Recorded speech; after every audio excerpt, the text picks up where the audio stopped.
Hello বন্ধুরা, আজকে আমার আঁকা এই কিউট হাঁসটা দেখতে দেখতে মাথায় একটা দারুণ বুদ্ধিমান প্রশ্ন চলে আসলো। চলো শেয়ার করে তোমাদের সাথে কি প্রশ্ন আসলো। হাঁস সারাদিন পানিতে থাকে, তাও এদের ঠান্ডা লাগে না কেন বলো তো? মজারটা তো হলো হাঁসের পালক কিন্তু কখনোই ভেজে না। এদের শরীরে একটা তেলের গ্রান্থি থাকে, যা দিয়ে এরা পুরো গা ওয়াটার প্রুফ করে রাখে। যতই পানিতে ডুব দিক, শরীর একদম শুকনোই থাকে। আরেকটা মজার তথ্য হলো, অনেকে ভাবে হাঁসে প্যাক প্যাক ডাকে, কেন এর আওয়াজ হয় না? কিন্তু বিজ্ঞানীরা দেখেছেন এর আওয়াজ ঠিকই হয়, তবে হাঁস এত চালাক যে এমন সুরে ডাকে আমাদের কানটা ধরতেই পারে না।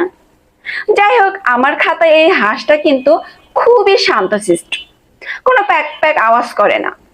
ড্রিঙ্কটা কেমন লাগলো কমেন্টে জানাও, আর ভালো লাগলে লাইক কমেন্টের সাথেই থাকো।